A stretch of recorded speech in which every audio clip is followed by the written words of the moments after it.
तो मैं सीधे प्रेम शुक्ला जी के पास जाता हूं। प्रेम शुक्ला जी, क्या 40 लोगों का किडनैप किया? और आनंद दुबे जी, इस सवाल का जवाब सोच के रखिएगा कि 40 विधायक जो इस वक्त एकनाथ शिंदे के साथ हैं, 10 और जुड़ने वाले हैं, और 13 सांसद, क्या उन्होंने आपके पक्ष में शपथ पत्र चुनाव आयोग में दिया था? इसका जवाब सोचिएगा। प्रेम शुक्ला जी, क्या कहेंगे आनंद जी के आरोपों पर? आपने किडनैप करवाया एकनाथ शिंदे के साथ मिलकर इनके एमएलए और एमपीज को। दीपक जी, आपने खुद ही प्रयोग कर दिया शब्द भड़ास। तो जब किसी की बौखलाहट हो, भड़ास हो, हताशा हो, कुंठा हो, तो ऐसे कुंठित व्यक्ति के बयान को कितनी गंभीरता से लेना, यह दर्शक स्वयं निर्णय ले लेंगे। आप कृपा करके मुझे बताइए ना कि क्या निर्वाचन आयोग, क्या जो है विधानमंडल का जो सचिवालय है, क्या राजभवन, क्या संसद में जो लोकसभा अध्यक्ष हैं, ये सारे क्या भारत के संविधान को नहीं जानते हैं, संसदीय परंपरा को नहीं जानते हैं, जनप्रतिनिधित्व अधिनियम को नहीं जानते हैं? सारा ज्ञान जो है वो सिर्फ आदरणीय उद्धव ठाकरे और उनके जो चंद बचे हुए नेता हैं उन्हीं के पास है क्या? तो ऐसा नहीं है। देश संविधान से चलेगा, कानून से चलेगा। इस देश के विधायकों और सांसदों के लिए जो नियम है उनके अनुकूल चलेगा। अगर 55 में से 40 विधायक आपके विरोध में बिगुल बजाकर, जब आपके विरुद्ध बगावत का बिगुल एकनाथ शिंदे ने बजाया, तो जो लोग श्रीमान एकनाथ शिंदे को मनाने के लिए उद्धव जी की तरफ से जा रहे थे, अगर वही लोग कालांतर में एकनाथ शिंदे के पाले में बैठ जाएं और उसके लिए तर्क दें, तो उसको क्या स्वीकार नहीं किया जाना चाहिए? और 55 में से 40 एमएलए का विधायक दल अगर ये कह दे कि हमारा विधायक दल का नेता एकनाथ शिंदे हैं, जो शेष जो आपने जो बचे हुए विधायक हैं, जो पार्टी के विधायक दल के नेता को अस्वीकार कर रहे हैं, उनको डिस्क्वालीफाई करना चाहिए, तो ये संविधान सम्मत मांग है कि नहीं है? दीपक जी, आप ही बताइए मुझे। किसी भी विधायक दल का, वो चाहे भारतीय जनता पार्टी का विधायक दल हो, कांग्रेस का विधायक दल हो, शिवसेना का विधायक दल हो, लोकतंत्र में आप बहुमत के महत्व को ही समाप्त कर देंगे। लोकतंत्र में आप अल्पमत को महत्वपूर्ण मान लेंगे। ये नई व्यवस्था क्या लोकतांत्रिक इतिहास में लिखी जाएगी या मानी जाएगी? तो ये संभव नहीं है। ठीक है। और अब जो एफिडेविट की बात, संगठन की जो बार बार बात, एक 10 सेकंड और दे दीजिए तो स्पष्ट हो जाएगा। जो आनंद दुबे जी बार बार संगठन की बात कर रहे हैं, देखिए, जो विधायक या सांसद जो जनता के बीच से निर्वाचित होकर गए हैं, उस निर्वाचन की प्रक्रिया का पर्यवेक्षण स्वयं निर्वाचन आयोग ने किया है। किसको कितने मत मिले हैं उसकी संख्या उसके पास निर्धारित है। अब आप पदाधिकारियों की जब बात करते हैं, पदाधिकारियों में बाकायदा अंधेरी पुलिस स्टेशन में कंप्लेंट है कि शिवसेना उद्धव बाला साहब ठाकरे की तरफ से बहुत सारे फर्जी दस्तावेज तैयार किए गए, जिसकी क्राइम ब्रांच जांच कर रहा है, जिसकी शिकायत निर्वाचन आयोग तक गई। तो एक फर्जी वाड़े को स्वीकारा जाए या जो सामने ऑथेंटिक एविडेंस है उसको स्वीकारा जाए, तो उसके आधार पर निर्वाचन आयोग ने जो स्वीकारा जाना चाहिए, जो नियम सम्मत है, जो कानून सम्मत है, जो संविधान सम्मत है, जो जनप्रतिनिधित्व अधिनियम के जो उसकी अधिनियम की जो नियमावली है उसके जो अनुकूल है, उसके तहत फैसला दिया। अब उसके आधार पर आप निर्वाचन आयोग को गाली मैं इस पर आऊंगा। आनंद दुबे जी, आपके पास भी आऊंगा, लेकिन आपकी सहयोगी पार्टी अभी इंतजार कर रही है। मैं सीधे अतुल लोंढे जी के पास जाऊंगा। अतुल लोंढे जी, संजय राउत जी ने आरोप लगाया कि 2000 करोड़ में नाम और निशान का सौदा हुआ है। क्या सबूत? संजय राउत जी देंगे सबूत इसके? आप लोग देंगे? क्योंकि आजकल सोशल मीडिया पे ये डिस्कशन हो रहा है 2000 करोड़। देखिए, सब 50 खोके एकदम ओके की बात हुई थी, और वक्त रहते, समय गुजरते, रवि राणा ने बच्चू कडू पे आरोप कर दिए थे। जो बच्चू कडू अपक्ष है, उनकी अपनी खुद के दल है, और वो मंत्री थे, वो भी चले गए थे, 3 अपक्ष भी चले गए थे। तो उन्होंने एक दूसरे पे आरोप किया, फिर उनको रोकना पड़ा, नहीं ऐसा मत करो, गलत संदेश जा रहा है। तो 50 खोके एकदम ओके जैसा स्टेब्लिश हुआ है, तो ये भी हो जाएगा। कहीं ना कहीं से तो बात निकल के आ ही जाएगी। जो सबूत है उन्होंने कहा है तो वो दे ही देंगे। लेकिन मेरे 2-3 सवाल है।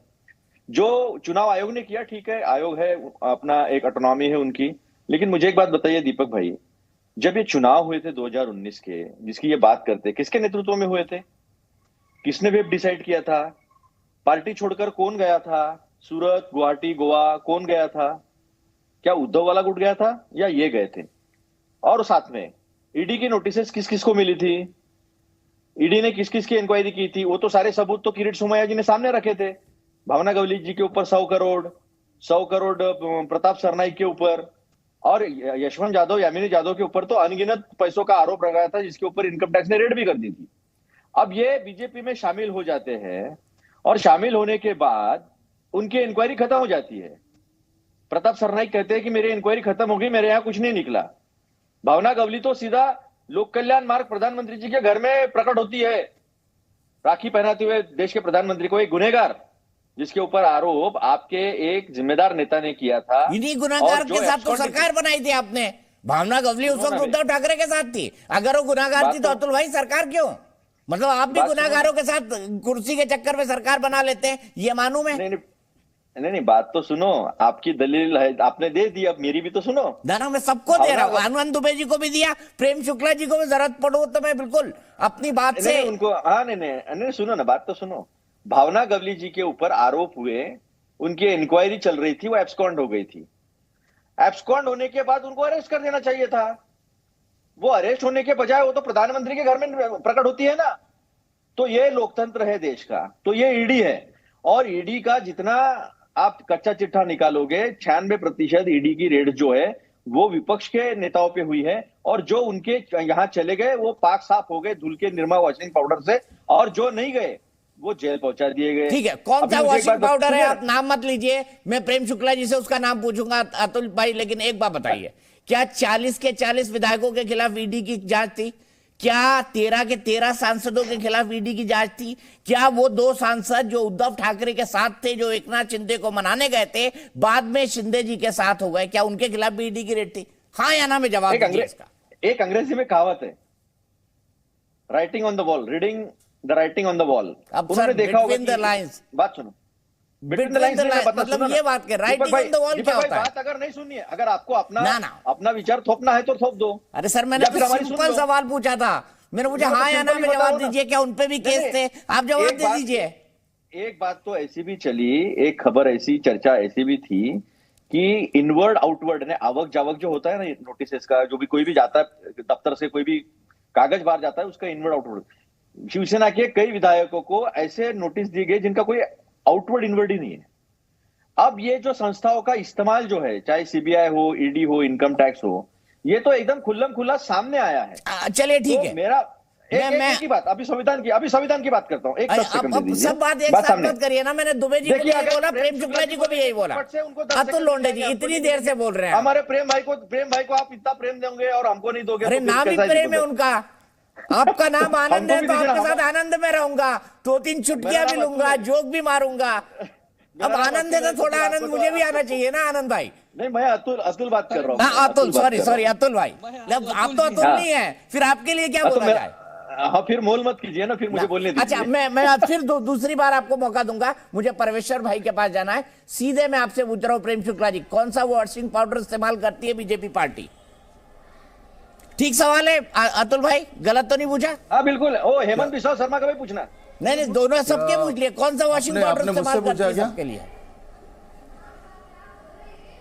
नहीं, आपने मुझसे पूछा या प्रेम शुक्ला जी से पूछा है? परमेश्वर भाई, मैं बस इसके बाद सीधे आपके पास आ रहा हूं।